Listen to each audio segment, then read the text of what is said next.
Hello everyone, कैसे हो आप सब। तो जैसे कि आपको पता है कि इस मॉडर्न दुनिया के अंदर सबको कितना ही ज़्यादा स्ट्रेस है। किसी को अपनी जॉब का स्ट्रेस है, किसी को जॉब में रहते हुए अपने बॉस और एम्प्लॉयज का स्ट्रेस है, किसी को अपने बिजनेस में स्ट्रेस है। आज ऑर्डर्स नहीं आए, कल कैसे चलेगा, रेंट कैसे भरेंगे। कोई स्टूडेंट है, उसको अपने एग्जाम का स्ट्रेस है। पेरेंट्स और बच्चों का स्ट्रेस है, उनकी शादी करनी है, बच्चे कैसे पढ़ाएं। जो बच्चे हैं उन्हें अपनी पढ़ाई का स्ट्रेस है, हर तरीके का स्ट्रेस है। तो देखा जाए यहाँ पे हर इंसान को किसी ना किसी चीज़ का स्ट्रेस है। और ऐसा अक्सर क्यों होता है?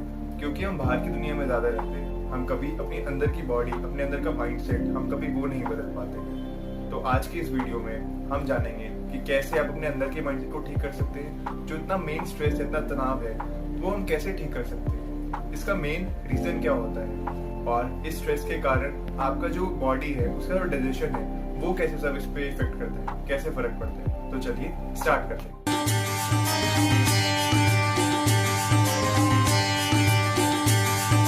मनुष्य हमेशा सुखों की अपेक्षा रखता है और उसके लिए वह अनेक कदम उठाता है, परंतु सच्चाई यह है कि उसे पता ही नहीं चलता कि उसके वह कदम उसे सुखों के मार्ग पर ले जाएंगे या दुखों की आंधी में ढकेल देंगे। आज का मनुष्य सुखों के पीछे दौड़ रहा है, परंतु सुख भी आगे आगे उतनी ही तीव्र गति से दौड़े चले जा रहा है। आस्तिक हो या नास्तिक, सभी को एक मत से यह स्वीकार करना ही पड़ेगा कि मन और बुद्धि ही जीवन के संचालक है।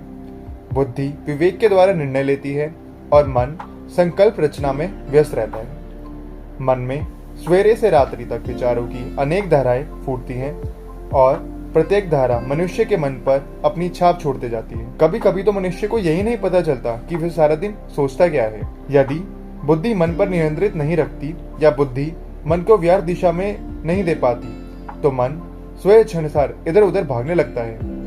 पहले तो ये छोटे बच्चे की तरह उसे आनंद आता है, परंतु फिर गिरने पर चोट लगते से ही खिंचता है। यह भटकता मन स्वयं को कीचड़ समान अनेक बेकार संकल्प व्यवहारों का भंडार बना लेता है और फिर उसे उठने लगती है बदबू। फलस्वरूप मनुष्य अपने ही रचे हुए संकल्पों से परेशान रहने लगता है। इस तरह मन अपनी शक्तियों को नष्ट करता हुआ तनाव का शिकार होने लगता है। आज यही स्थिति अनेक मनुष्यों की है। यूं कहें कि तनाव की अग्नि घर घर में जल रही है।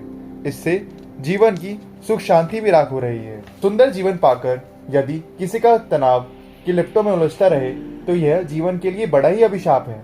मनुष्य के जीवन में सुखी व संतुष्टि मनाना नहीं सीखा, उसका विवेक आखिर किस काम का। चिकित्सा विज्ञान भी स्वीकार करने लगा है कि अधिकतर बीमारियों कारण वह उनके मन बुद्धि मानसिक तनाव का कारण ही है। मन की प्रसन्नता के रोग मुक्त या रोग प्रभाव मुक्ति जीवन जिया जा सकता है।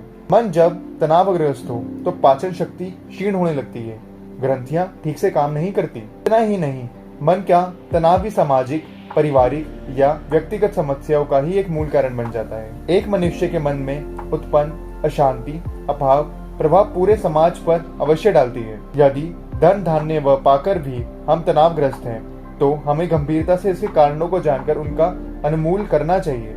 यदि अच्छा पद या व्यवसाय पाकर भी हमें चैन की नींद नहीं मिलती, तो हमें चेक करना चाहिए कि हमारा दृष्टिकोण या हमारे व्यवहार में कहीं विकृति तो नहीं। जीवन एक अवर्षीय वरदान है। हम इस तरह जिए कि हमारा जीवन हमें भी प्रिय लगने लगे व दूसरों का भी।